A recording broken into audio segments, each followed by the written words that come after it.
भागवतं रसमालयं मुहुरहो रसिका भुवि भावुकः.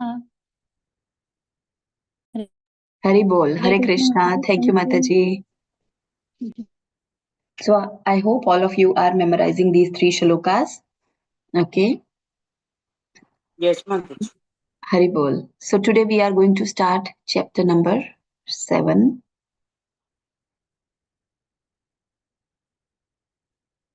Sorry, this is it.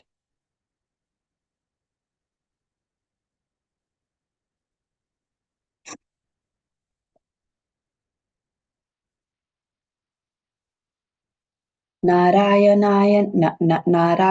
नमस्कृत्यं नरं चैव नरोत्तमं देवीं सरस्वतीं व्यासं ततो जयमुदीरयेत्. नष्टप्रायेषु अभद्रेषु नित्यं भागवतसेवया भगवती उत्तमश्लोके भक्ति भवती नैष्ठकी. ॐ नमो भगवते वासुदेवाय. ॐ नमो भगवते वासुदेवाय. Om Namo Bhagavate Vasudevaya. Haribol. Sindhu Mataji, you have raised your hand. You want to say something? No, Mataji, just for reading only. Okay. So, yeah, other devotees also can raise the hands for reading. Yeah, sure, Mataji. So today we are going to start chapter 7, Canto 1, chapter 7. So yesterday you concluded chapter 6. So chapter 7, the son of Drone punished. Okay. So this chapter, the son of Drone punished. Who is the son of Drone? Ashwatthama. Yeah, so in this chapter, we will see the reference of Ashwatthama as well, that how Ashwatthama was punished. Okay, so let's start shlok number 1. We have to cover today 4 shlokas, 1, 2, 3, 4. So shlok number 1, Shaunak Uvacha. You can say with me one. Yes, yeah, most of you, those who can unmute should unmute and say after me. Nirgate Narade Sutta. निर्गते ते नारदे सूता भगवान् बादरायणः.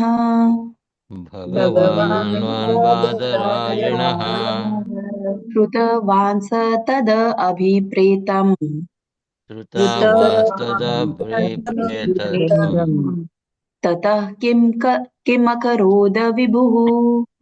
ततः किमकरोद् विभुः. Okay, so who will recite the shloka? Anybody would like to recite the shloka? Yes, Sindhu Mataji. Mataji, translation and shloka, and then Divya Desai Mataji, perfect. Pranams, Mataji. Okay.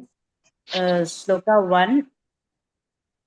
Shaunaka Uvacha Nirgate Narade Shuta Bhagavan Bhadarayanah Shrutavamstad Abhipretam Tata Kim Makaro Vibhuhu. Haribol Mataji, you can read the translation as well. Yeah, Mataji. Translation by His Divine Grace Srila Prabhupada ki jai. Rishi Shaunaka asked, O Shruta, the great and transcendently powerful Vyasadeva heard everything from Sri Narada Muni. So after Narada's departure, what did Vyasadeva do? Haribol. So, yeah. So Divya Mataji, you are reading the purport? Yes, Mataji. Purport by Srila Prabhupada ki jai. In this chapter, the clue for describing Srimad Bhagavatam is picked up as Maharaja Parishit is miraculously saved in the womb of his mother. This was caused by Drauni Ashwatthama, Acharya Drona's son, who killed the first 5 sons of Draupadi while they were asleep, for which he was punished by Arjuna. Before commencing the great epic Srimad Bhagavatam, Sri Vyasadeva realized the whole truth by trance in devotion. Hare Krishna Mataji, Pranams Mataji. Hare Krishna.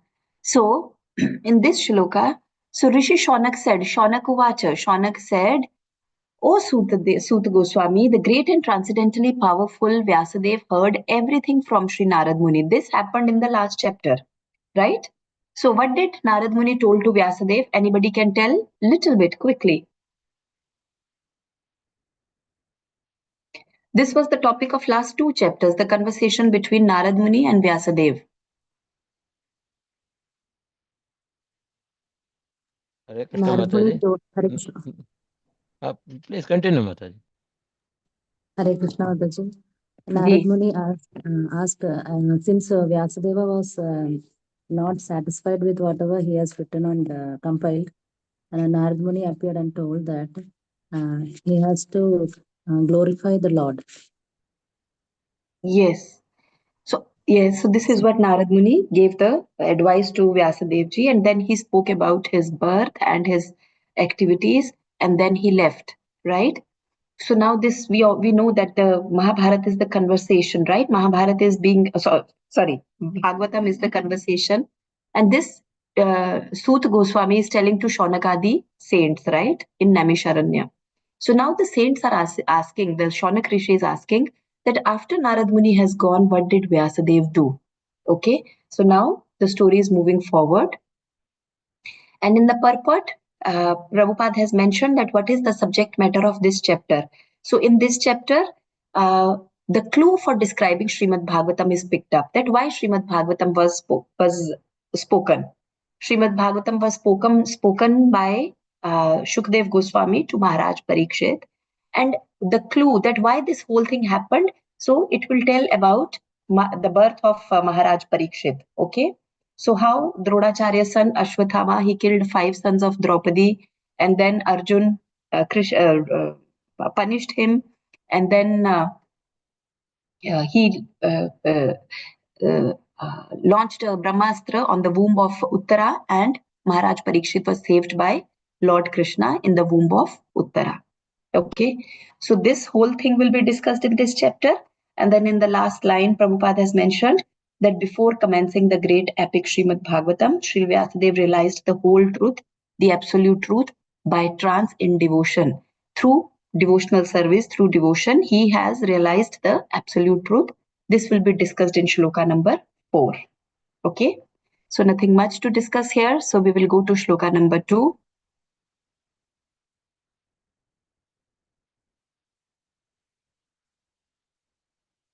Sorry, it looks like my connection is poor. Yeah, now it's okay. Shloka number 2. Suta Uvacha. Suta uvacha Brahmanatyam Saraswatyam. Brahmanatyam Saraswatyam. Ashramah Paschime Tate. Ashrama Paschime Tate. Shamya Prasiti Prokta. Samya Prasayiti Prokta. Rishinam Satravardhanaha. Rishinam Satravardhanaha. So this time any Prabhuji would take the Yes, lead. Mataji, I will read, Mataji. Okay, and then maybe Dinesh Prabhu, Giridhar or Girigopal Prabhu. Suta Uvacha Brahmanadyam Saraswatyam Ashramah Paschime Tate Samya Prasha iti Prokta Rashinam Satravardhanaha. Translation by Sri Bhaktivedanta Prabhupada ki jai. Sri Suta said, on the western bank of the river Saraswati, which is intimately related with the Vedas, there is a cottage called Cottage for Meditation at Samya Prasha, which enlives the transcendental activities of the sages. Hari Bol. Purport. Hare Krishna. Purport to Mataji, Giridhar Gopal, we please read. Yeah, Hare Krishna Mataji, Hare Krishna Prabhuji. Purport by Srila Prabhupada ki jai. For spiritual advancement of knowledge, a suitable place and atmosphere are definitely required. The place on the western bank of Saraswati is especially suitable for this purpose. And there is the ashrama of Vyasadeva at Samya Prasha. Srila Vyasadeva was a householder, yet his residential place is called an ashrama. An ashrama is the place where spiritual culture is always foremost. It does not matter whether the place belongs to a householder or a mendicant. The whole Varnashrama system is so designed that each and every status of life is called an ashrama. This means that spiritual culture is the common factor for all. The brahmacharis, the grihasthas, the vanaprasthas, and the sannyasis all belong to the same mission of life, namely realization of the Supreme. Therefore, none of them are less important as far as spiritual culture is concerned. The difference is a matter of formality on the strength of renunciation. The sannyasis are held in high estimation on the strength of practical renunciation. Hare Krishna, Mataji. Hare Krishna. Thank you, Prabhu. So now Suta Goswami, what he starts explaining, he says Brahma Nadyam. There is a Brahma Nadi. Okay, what is the name of the Nadi? Which is the Brahma Nadi? Saraswati. Saraswati, which is now vanished. This river is no more visible to our eyes. But why it is called Brahma Nadi? If you see the meaning, the Prabhupada has very nicely given the meaning. On the bank of the river, which is intimately related with Vedas, Brahman, Saint, and the Lord. So Brahma has 4 meaning in our Shastras. So Vedas, Brahman, the devotees, the sadhus, and Bhagwan. So anything which is related with this is called Brahma. So Brahma Nadi, because this Nadi is related, this river is related intimately with the Bhagwan, his devotees, Brahmans, and Vedas. So on the western bank of Saraswati, there is an ashram, Shamya Pras. Okay, there is a cottage, there is an ashram, Shamya Pras, and that is the ashram of Vedvyasa ji. Okay, and that ashram is Rishinam Satravardhanah.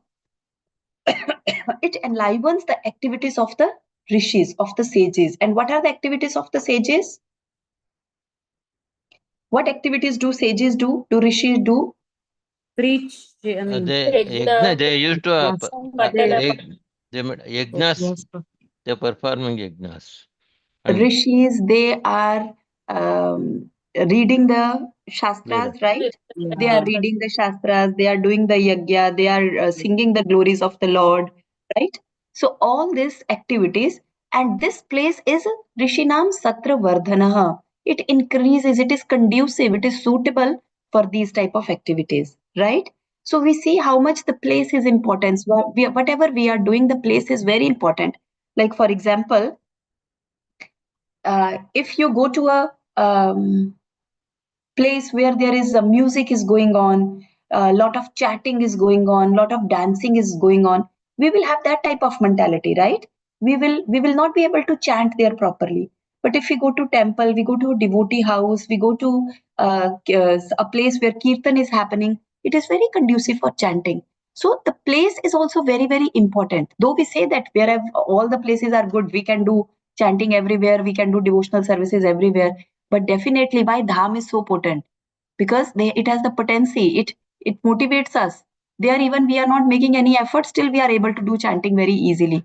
So similarly, on the western banks of this river, Saraswati, there is an ashram, Shamya Pras, and it is said that this ashram is very much conducive for the activities of the transcendental activities of the sages. So then in Purport, Prabhupada, the first opening line of Purport is very beautiful. For spiritual advancement of knowledge, a suitable place and atmosphere are definitely required. Okay, because all the rishis, they want to have the spiritual knowledge. They are studying shastras. They want to increase their spiritual knowledge. They want to advance in spiritual knowledge. So they should have a suitable place and atmosphere. Okay, and what is this place? Shamyapras ashram. So what is the meaning of the word ashram? If you see Varna ashram, we have 4 ashrams: Brahmacharya ashram, Grihastha ashram, Vanprastha ashram, Sannyas ashram. Why all the 4 are called ashram? All the 4 are called ashram. Maybe you can say Brahmacharya is fine, Vanprastha is fine, Sannyasi is fine, but why about Grihastha? Why Grihastha is called ashram? But in in Varna ashram, all of them are called ashram. Why ashram?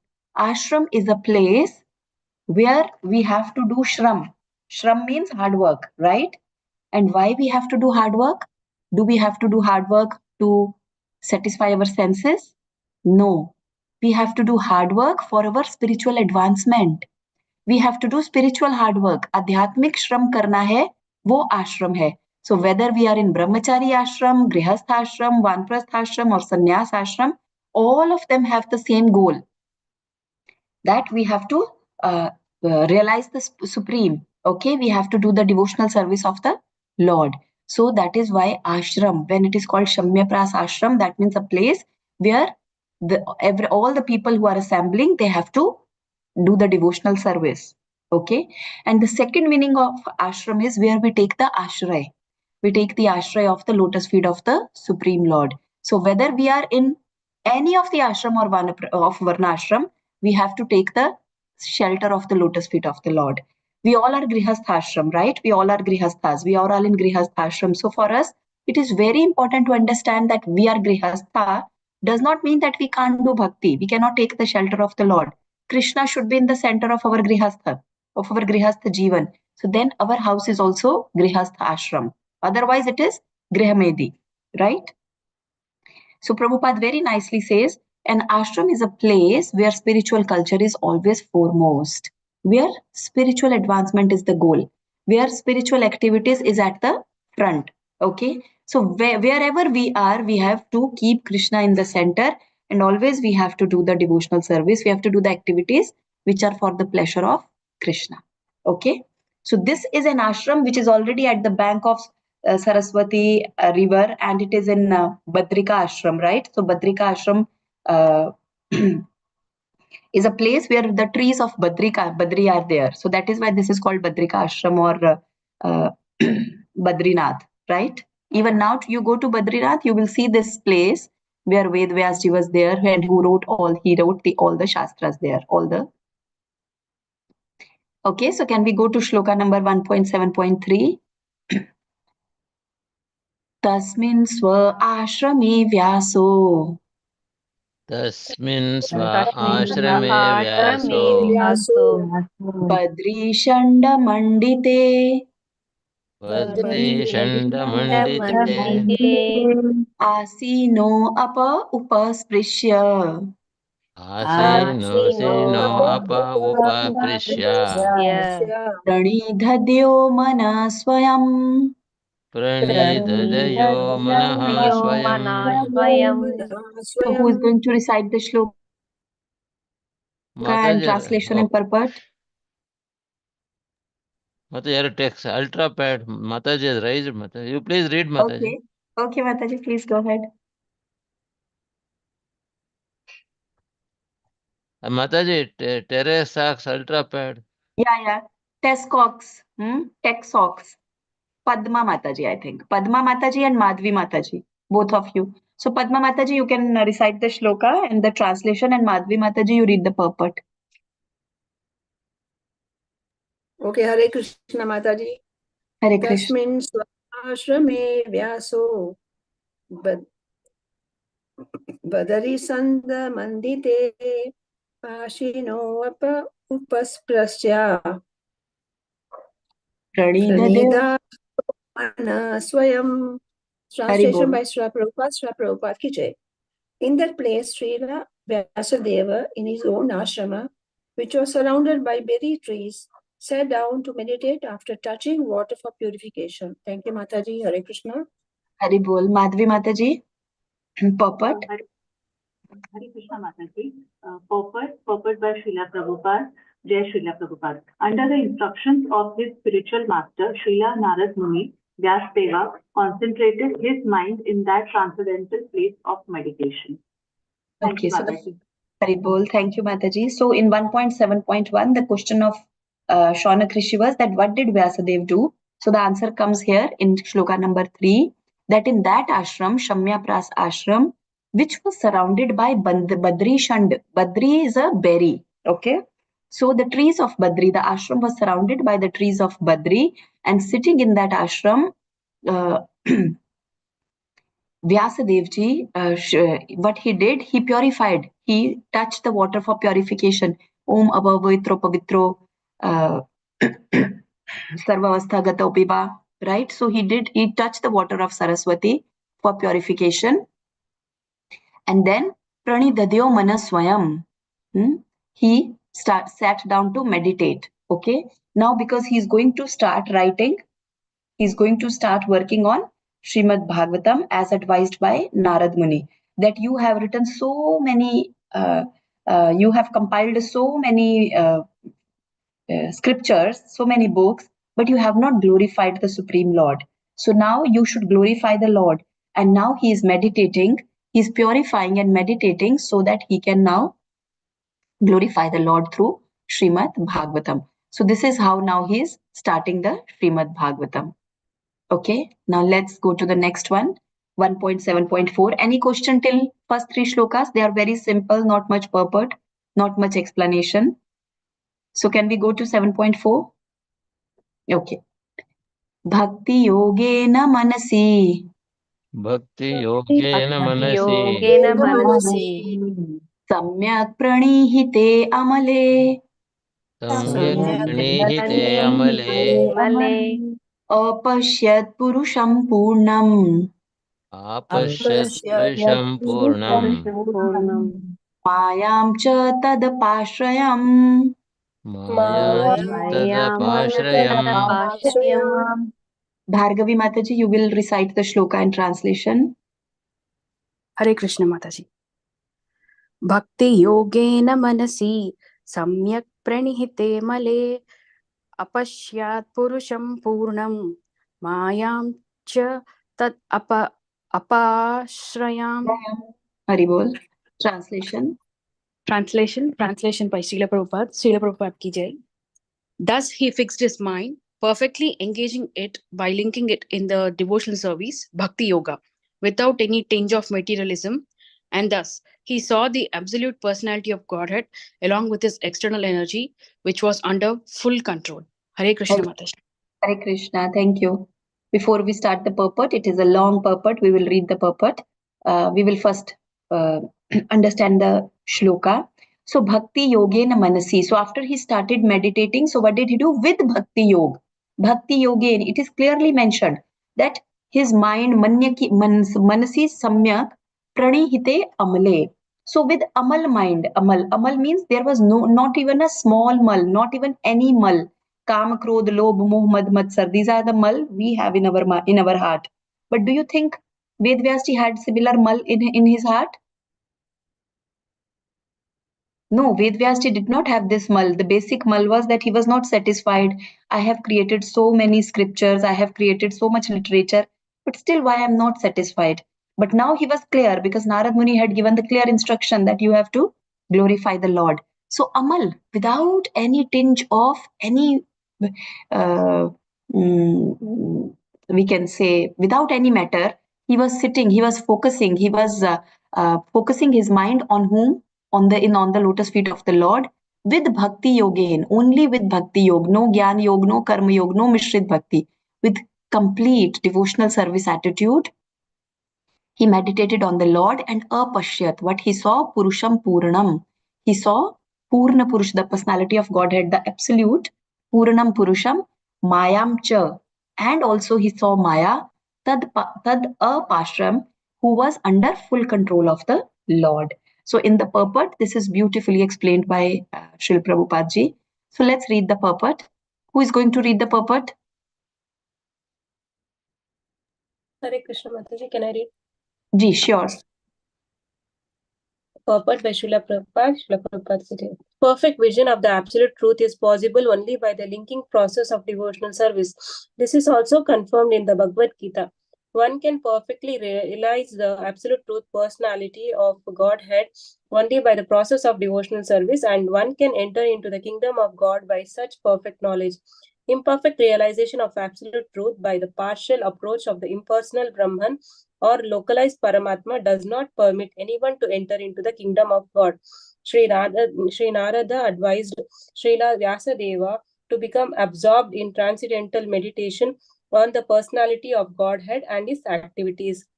Srila Vyasadeva did not take notice of the effulgence of Brahman because that is not absolute vision. The absolute vision is the personality of Godhead as it is confirmed in the Bhagavad Gita 7.19. Vasudevam Sarvam Iti. In the Upanishads also it is confirmed that Vasudeva, the personality of Godhead, is covered by the golden glowing Hiranyamayena Patrena veil of impersonal Brahman, and when the curtain is removed by the mercy of the Lord, the real face of the Absolute is seen. The Absolute is mentioned here as the Purusha or person. The absolute personality of Godhead is mentioned in so many Vedic literature and in the Brahma and in the Bhagavad Gita. The Purusha is confirmed as the eternal and original person. The absolute personality of Godhead is the perfect person. The Supreme Person has manifold energies out of which the internal, external, and marginal energies are specifically important. The energy mentioned here is the external energy, as will be clear from the statement of her activities. The internal energy is there along with the absolute person, as the moonlight is there with the moon. The external energy is compared to darkness because it keeps the living entity in the darkness of ignorance. The word apsarayam suggests that this energy of the Lord is under full control. The internal potency or supreme energy is also called Maya, but it is spiritual Maya or energy exhibited in absolute realm. When one is under the shelter of the internal potency, the darkness of material ignorance is at once dissipated. And even those who are Atmarama or fixed in trance take shelter of this Maya or internal energy. Devotional service or bhakti yoga is the function of the internal energy. Thus, there is no place for the inferior energy or material energy, just as there is no place for darkness in the effulgence of spiritual light. Such internal energy is even superior to the spiritual bliss attainable in the conception of impersonal Brahman. It is stated in Bhagavad Gita that the impersonal Brahman effulgence is also an emanation from the absolute personality of Godhead, Sri Krishna. The Parama Purusha cannot be anyone except Sri Krishna himself, as will be explained in the later shlokas. Hare Krishna, Mataji. Hare Krishna, Hare Bol. So the purport is very nice, and there are some important points which have been mentioned by Srila Prabhupada ji. So first is, perfect vision of absolute truth is possible only by the linking process of devotional service. Only through Bhakti Yoga it is possible to have perfect vision of absolute truth. And what is the perfect vision of absolute truth? We realize absolute truth in three phases, right? There are three phases of absolute truth. Yes, Mataji. Brahman, Paramatma, and Bhagwan. Right. Brahman, Paramatma, and Bhagwan. These are the three phases of realizing absolute truth. And which one is the perfect phase? Which is the perfect vision? Bhagwan. Perfect vision of absolute truth is possible only through Bhakti Yoga. That means केवल भक्ति योग से ही भगवान को जाना जा सकता है. This is also confirmed in Bhagavad Gita. Bhaktya mam abhijananti. So Krishna also says only through devotional service one can know me. That means the other yogas, karma yoga, jnana yoga, ashtanga yoga, hatha yoga, raj yoga, any other yogas, they will not help us in knowing, in realizing the Bhagwan. Okay, because the perfect vision, the absolute truth, the other two phases, which is Brahma, Jyoti, and Paramatma, they are not the perfect. They are imperfect realization of absolute, right? Or that is the partial realization of the absolute truth. Okay, so only through Bhakti Yoga one can realize absolute truth, and one can enter into the kingdom of the God. Okay. So Narad Muni has advised Vyasadeva, you should become absorbed in transcendental meditation on the personality of Godhead and his activities. So now you should focus on glorifying the Lord, his devotees, and his activities. Okay. So now Vyasadeva is focusing on Bhagwan realization, not on Brahman realization or Paramatma realization. Okay. Because in Bhagavad Gita also this is mentioned that what is the absolute vision of personality of Godhead? Vasudev Sarvam Iti. Everything is Krishna himself. Okay. And even in Upanishad, Isha Upanishad, this is mentioned that the personality of Godhead is covered by a golden glow, which is called Rinyamai Patren. And with his mercy, he removes this Rinyamai glow, the golden glow, and then the devotee can see the face of the Lord. And what is this golden glow? The Brahma Jyoti. And what is this Brahma Jyoti? From where the Brahma Jyoti comes? From his body, no matter. From his body. This is the Just like we see the moon, right? When you see the moon or when you see the sun, there is light, right? Coming from sun. Similarly, from the body, from the transcendental body of the Lord, this transcendental glow is coming, this transcendental light is coming, which is called Brahma Jyoti. So this Brahma Jyoti is mentioned in Isha Upanishad as Hrinyamay Patren. Okay, so this is the golden glow which is covering his face. So when anyone is approaching or anyone is meditating on the Brahma Jyoti, he's meditating only on that glow, only on that light, right? He's not focusing on the face, on the personality of the Godhead, right? And that person will not be able to see. Why? Because he's meditating on Brahma Jyoti only, and only with the mercy of the Lord he will remove that Brahma Jyoti, he will remove that light, and then we are able to have darshan of the lotus face of the Lord. So it is only by the mercy of Krishna that a devotee is able to see the face of the Lord, which is beyond this golden glow, which is beyond this Brahma Jyoti. Okay. And this curtain of Brahma Jyoti is removed only by the mercy of the Lord, and then we can see the real face of the absolute truth. And also, in the shloka, this absolute is mentioned as Purush. Apashyata Purusham Purnam. He is the Purna Purush. Okay. So here, the Bhagwan, he is mentioned, he's not only here, in many places it is mentioned that Bhagwan is the Purush, and then we know Vishnu is the three Purush avatar, right? Karano Dakshay Vishnu, Garbho Dakshay Vishnu, Kshiro Dakshay Vishnu. So Vishnu is the three Purush avatar. The three Purush avatars are mentioned at many places. And here also this is mentioned that he is the Purna Purush. Okay. And Purush means what? He is the original person. He is the eternal person. He is the Adi Purush. In the beginning, from the time immemorial, he is there. And he is the origin of everything. Okay. So now he saw Apashyat Puranam Purusha. Then he saw this Purna Purush. How he saw? He saw with his internal energy. Okay. Now, Krishna has many energies, multifold energies. Do you remember any of the energy of Krishna? Internal energy and external energy. Internal energy and external energy. There are many. Marginal energy. Yes. Mainly we know about three energies: internal energy, external energy, and marginal energy. Chitta Shakti, Maya Shakti, Jeev Shakti. Right? So here Vyasadev ji, he see Bhagwan along with his internal Shakti, the internal energy, the Chitta Shakti. Right? Now, we have to understand how the energy, this Shakti is there. The internal energy is there along with the absolute person, as the moonlight is there with the moon. Whenever we see the moon, moonlight is there, right? We cannot separate moonlight from moon. You cannot differentiate where moon ends and where the moonlight starts, or from where actually the moonlight is starting from the moon. Which point in the moon is the starting point of moonlight? So there is no moonlight without moon. We cannot separate moonlight from moon. It is always with the moon, but it is not the moon, right? Moon is the source. It is originating from the moon.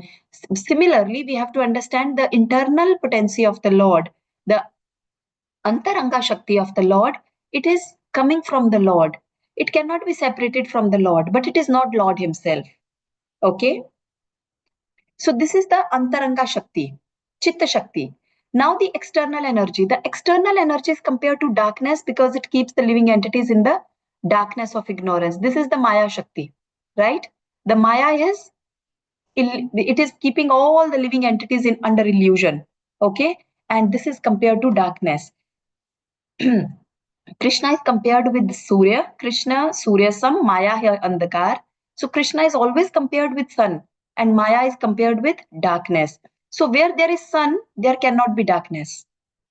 If sun rises, all the darkness goes. Similarly, when Krishna is there is no Maya. But when Krishna is not there, we are not serving Krishna, we are not meditating on Krishna, we are focusing on Maya, then there will be darkness. And why it is compared to darkness? Because this is the work of the external energy. It has to keep all the living entities in the darkness of ignorance. Om Gyan Timirandasya. So he has to, this external energy had to keep everyone in the darkness of ignorance. And what ignorance? What is the darkness of ignorance? What do we don't know? Which ignorance it covers all the living entities, it covers with ignorance. What is that ignorance? We are the Tamo body. guna, that one you're telling, Mataji. Rajo guna, tamo guna. No. Our body. We don't know about the body. So Atma Body, Mataji, soul. that one. We don't We know are the about root of ourselves. body. Yes. I am the soul. Paramatma and Atma. Yes, I am the soul. I am the part and parcel of super soul. Understood. This is, so ignorance means I don't understand who am I. I am ignorant of my own constitutional position. I am the soul and I am the eternal servant of the Lord. So because this is the job of the external energy, this is the job of the Maya, okay? That all the living entities who have come in this material world, they should be kept in under the darkness of ignorance.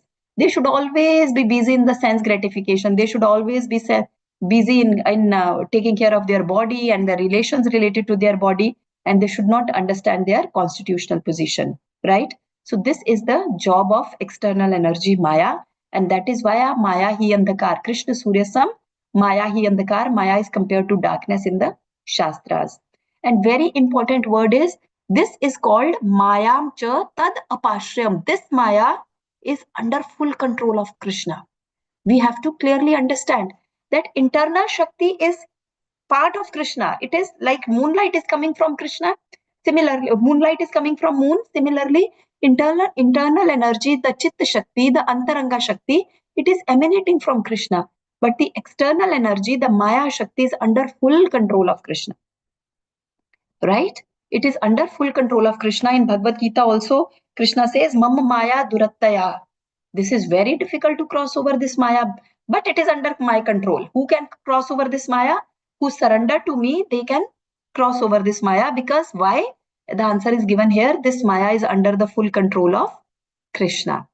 The internal potency or superior energy is also called Maya, but it is spiritual Maya or energy exhibited in the absolute realm. So we have to understand very clearly, Antaranga Shakti is also sometimes called Maya, but that is not the Maya, that is Yog Maya. This is Mahamaya. Okay, we have to understand clearly. The Antaranga Shakti is Yog Maya, it is spiritual Maya, and it exists in the spiritual world, in Golok. Even in Vaikuntha, it is said that it is not there. It is in the Golok. Okay, and what does it do?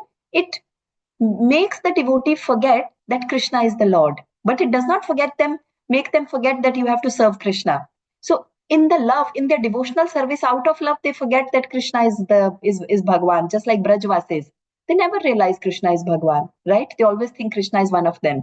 Similarly, in Goloka, all the devotees, all the Golokvasi, they consider Krishna as one of them, but they never forget that they have to serve Krishna. So this is the work of this internal potency, Antaranga Shakti Yoga Maya. It is in the spiritual world in Golok. But the external potency, Bahiranga Shakti, Mahamaya, it exists in the material world. Okay? And the work of this material, the job of this Mahamaya is that we have to always forget who am I. And I have to be engaged always in the material activities of this material world. The living entities should stay here forever. When one is under the shelter of this internal potency, the darkness of material ignorance is at once dissipated. So both of them cannot sustain at the same time. If we take shelter of the internal potency, Antaranga Shakti, Bahiranga Shakti will not work on us. But if we take shelter of Bahiranga Shakti, then Antaranga Shakti will not work on us. That is why we are called the marginal Shakti, Tathastha Shakti, Jiva Shakti, because it is our free will. We can turn toward Antaranga Shakti, we can turn toward the Bahiranga Shakti. Out of both, it is our free will where we want to turn. If we take the shelter of Antaranga Shakti, we go towards the devotional service. We go towards devotional activities. We go towards serving the lotus feet of the Lord. But then, darkness of material ignorance will not work on us. But if we take shelter of Bahiranga Shakti, then we cannot do the bhakti of Krishna. That is why Jeev Shakti is called the Tathastha Shakti. We have the freedom, free will to choose any of the two. But we see how both of them work opposite, right? And even those who are Atmaram or fixed in trance, they take shelter of this Maya or internal energy. That means Atmaram, that means those who are completely in Samadhi, like Ved Vyasji, he is also taking shelter of Antaranga Shakti. Devotional service is the function of internal energy. Thus, there is no place for inferior energy or material energy, just as there is no place for darkness in the effulgence of spiritual light. Such internal energy is even superior to the spiritual bliss attainable in the conception of impersonal Brahman. So this Antaranga Shakti is superior to Brahmanand also. What is Brahmanand? Those who are attached to those who are meditating on the Brahma Jyoti, on the impersonal concept of Brahman, they also get some bliss, right? That is called Brahmanand. But that bliss is nothing in front of this internal energy, Antaranga Shakti. Because this Antaranga Shakti engages us in the devotional service of the Lord. Bhakti is the function of this Antaranga Shakti. It will engage us in the devotional service of the Lord, and we know that Bhakti ka anand Brahmanand se kahi guna badke hai. Right? It is stated in Bhagavad Gita that the impersonal Brahman effulgence is also an emanation from the absolute personality of Godhead, Sri Krishna.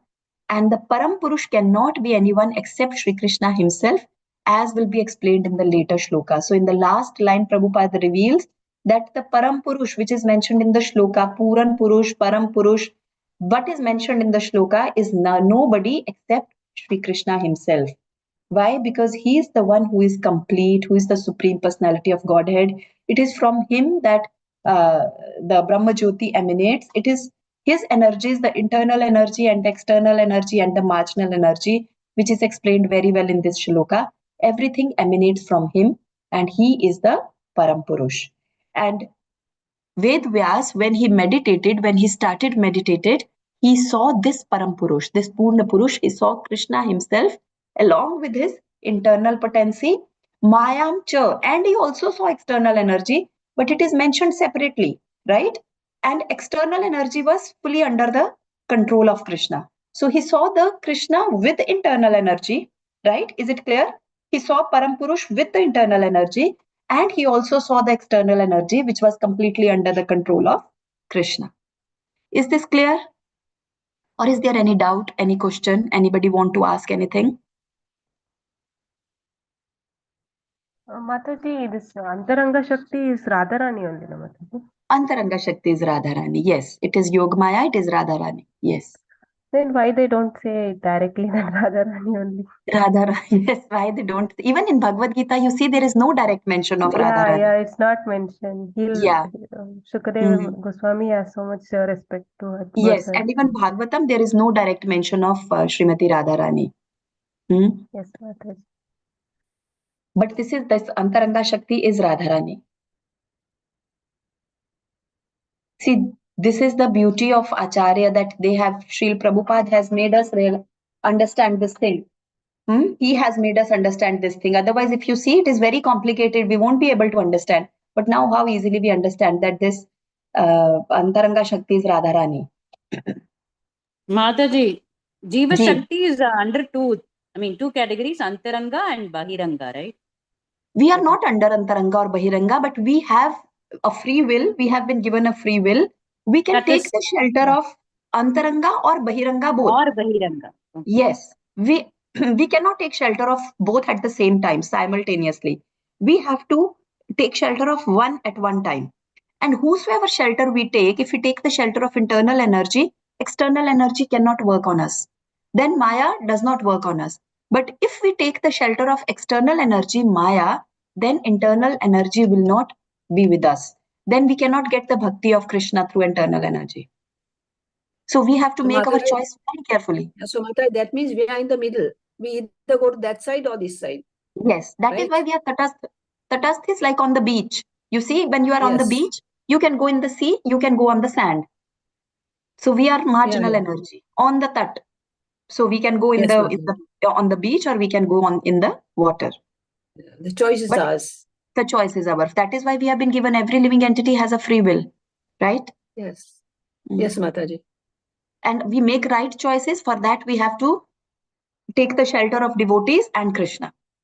That is why it is said our association is so important. If we associate with right type of people, we will make right type of choices. The choices will not happen automatically. The type of, it is said, no, a man is known by the company he keeps. So if we want, we will be going with the people who are just partying, who are just socializing. We will make choices which are conducive for that type of environment. But if we make association of devotees, we will make choices which will help us advance in the spiritual life.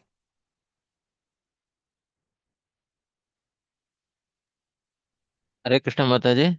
Hare Krishna Prabhu. Actually, Mataji, then all the devotees are following the internal potency or external potency, Mataji. Internal potency, of course. We are all supposed to be in internal potency only. Yes, because we are praying Sri Krishna as the Supreme Lord. Yes. Is it not, Mataji? Yes, Okay. sure. Yeah. So we are taking shelter of internal potency. But at the same time, we have so many anarthas in our heart. We have to, due to that, we get diverted towards the external energy also. So we must be cautious then. Yes, we have to be very cautious. Thank you, Mataji. Hare Krishna. Hare Krishna. Right, there's one question. Yes, Mataji. Again, Vyasadeva saw this Parama Purusha, when he saw Lord Krishna.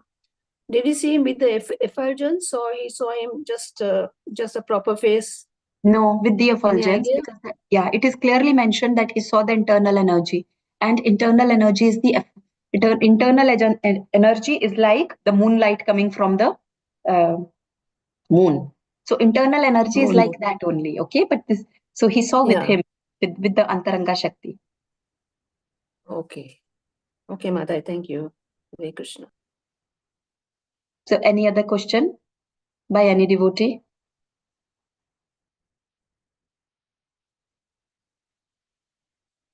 Okay. So if no question, we can conclude the session today. We covered the 4 shlokas. Okay, Mataji. Okay, Prabhu. Vancha kalpatarubhyascha kripa sindhubhyevcha pattanam पावनेभ्यो वैष्णवेभ्यो नमो नमः अनंत कोटि वैष्णव वृंद की जय श्रीला प्रभुपाद की जय ग्रंथराज भागवतम की जय Hare Krishna. Hare Krishna. Hare Krishna Mataji. Thank you so much, Mataji. Hare Krishna. Hare Krishna. Mataji. Hare Krishna. Hare Krishna. Pranam everyone. Hare Krishna. Pranam Mataji. Thank you, Mataji.